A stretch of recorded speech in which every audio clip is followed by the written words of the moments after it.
এই প্রশ্ন তৃণমূল কংগ্রেসে করতে হবে, ডিজে বাজাতে বাজাতে করতে হবে, ভালোবেসে করতে হবে, কাছে গিয়ে করতে হবে, চোখে চোখ রেখে করতে হবে। যে প্রশ্নগুলো তৃণমূলকে করা উচিত, দুর্ভাগ্যের বিষয় বছরের পর বছর সাংবাদিকরা সেই প্রশ্নগুলো আমাদের করে যাচ্ছে। এবার তো শেষ করুন, পশ্চিমবঙ্গের মানুষ ঠিক করবে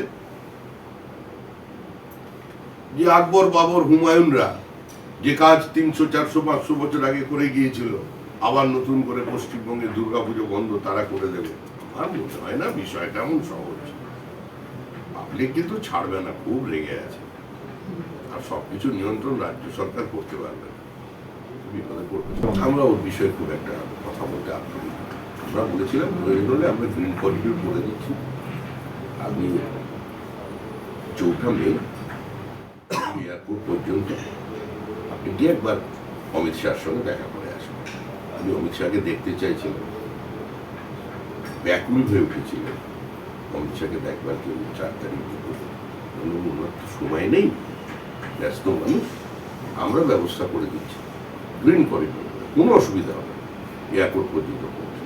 উনি একটু বেরিয়ে আন্দোলন করুন, ঠিকঠাক লাগবে। ফলতা উপনির্বাচনে কোনো লড়াই প্রচার নেই, পোস্টার নেই, বিজেপির পতাকা খোলার লোক রাস্তায় নেই, আর तृणमूल कांग्रेस पताका लगाना कोई बुलडोजर जेसीबी का सरकार नहीं है। वो सब से हम लोग कोई चर्चा करने का इच्छा भी नहीं है।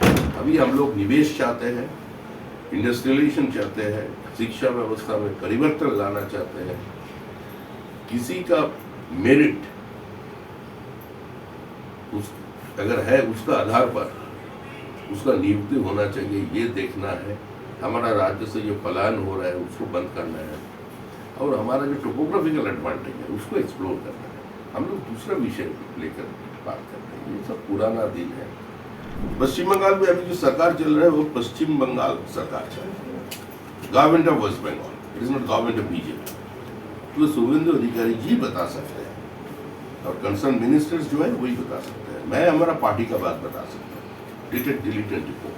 हम लोग किसी भी हालत से, जो लोगों ने किसी समय इस देश को तोड़ा था, कान में बीड़ी मुंह में पान, लड़के लेंगे पाकिस्तान के नारा लगाया था, पहले पाकिस्तान देना पड़ेगा तब भी भारत स्वाधीन होगा, ये बोला था, हंस के लिया पाकिस्तान लड़के लेंगे हिंदुस्तान, ये नारा लगाया।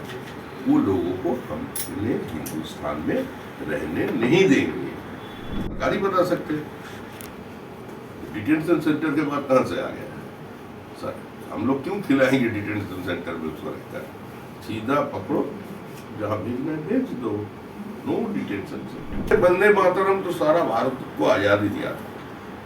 वंदे मातरम धनी तो पहले मुसलमान भी लेता था। निजाम के खिलाफ जब सारे कॉलेजों में मुस्लिम स्टूडेंट्स ने आंदोलन छेड़ दिया था, तो उस समय भी उन लोग वंदे मातरम की ध्वनि देता था। बाद में वंदे मातरम को लेकर कांग्रेस ने राजनीति शुरू किया।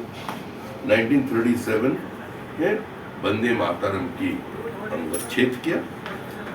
उसी समय से हम लोग का यह प्रतिज्ञा था कि हम लोग तो इसको पूरा करके रहेंगे। वंदे मातरम সম্পর্ক কি? এই ভুলই তো কংগ্রেস করেছে। এই বিভাজনের রাজনীতির মধ্য দিয়েই তো ভারতবর্ষের সর্বনাশ হয়েছিল। যদি 1937 সালে কংগ্রেস বন্দে মাতরমকে খণ্ডিত না করতো, তাহলে ভারতবর্ষ ভাগ হতো না। নেতাজি সুভাষচন্দ্র বসু বন্দে মাতরমের এই খণ্ডনের পক্ষে ছিলেন না।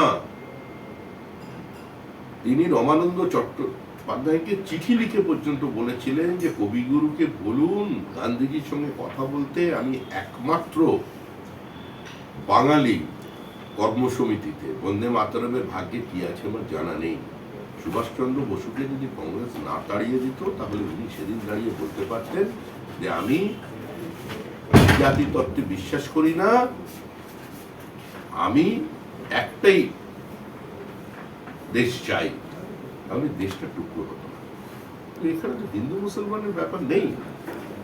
নিজামের বিরুদ্ধে যখন আন্দোলন শুরু করে, আজকে হায়দ্রাবাদের ছাত্ররা এবং বিভিন্ন কলেজে যখন কংগ্রেসেরই দ্বারা হয়ে যারা আন্দোলন করতেন, তারাও তো বন্দে মাতরম ধ্বনি দিয়েছে। অসুবিধা কোথায়?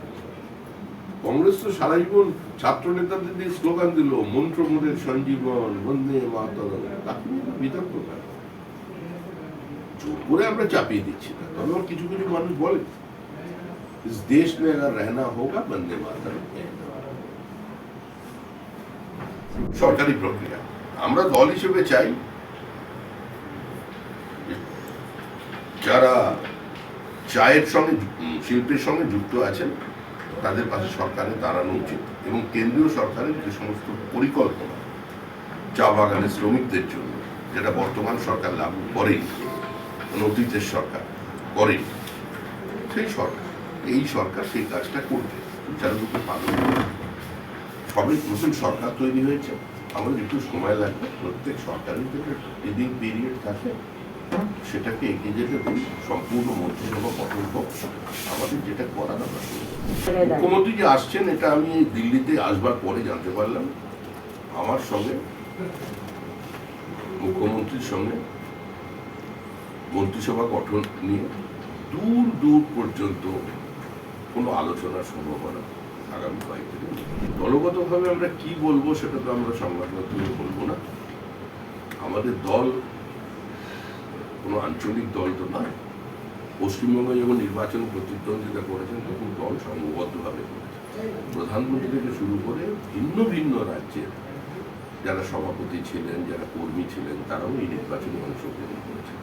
এবারে পশ্চিমবঙ্গে যে সরকারটা তৈরি হয়েছে সেই সরকার তৈরির কৃতিত্ব তো শুধুমাত্র বিজেপির নয়, পশ্চিমবঙ্গবাসীর সঙ্গে সঙ্গে পুরো বেঙ্গলি ডায়াসপোরা, যারা শুধু পশ্চিমবঙ্গের বাইরে থাকেন এমন নয়, ও ভারতবর্ষের বাইরেও যারা আছেন, ভোটার লিস্টের নাম আছে যারা, তারা একদিনের জন্য দুদিনের জন্য এসেছে শুধুমাত্র ভোট দিতে। উৎসব হয়েছে পৃথিবী জুড়ে। আমরা কি করতে পারি? তারা তাদের কাজ করবে। গণতান্ত্রিক দেশ। কেউ যদি বলে আমি মূলো খাবো, খাবে। কেউ যদি বলে আমি মাংস খাবো, খাবে। আমি আটকাবো কি করে? জোর করে তো বন্ধ করা যায়। কেউ যদি বলে আমি শুয়োরের মাংস খাবো, প্রকাশ্যে খাবো, খাবে। बेआईनी स्लॉटर हाउस चलता है कि जो 34 साल की बीते समय था उसका पोस्टमार्टम करते करते उसका राजनीति निकल गया। लेकिन हम लोग समाज में ज्यादा चर्चा, जिस जगह में बुलडोजर चलाना होगा तो उस जगह में बुलडोजर सरकार चलाएंगे। सरकार की विषय है, पार्टी का विषय नहीं। আগামী দিনে সেটা বলবো কেন? যা হবার তা হবে, যা হবার তা পশ্চিমবঙ্গের ভালোর জন্য হবে। ঘোষণায় সর্বস্ব সরকার হবে না, খেলা মেলা উৎসবের সরকার হবে না। যে সরকার হবে হয়েছে সেটা ইতিবাচক দিকই হবে। এই সরকার পশ্চিমবঙ্গবাসীর সরকার, এই সরকার পশ্চিমবঙ্গ রাজ্য সরকার হয়ে কাজ করবে। Subscribe to One India and never miss an update. Download the One India app now.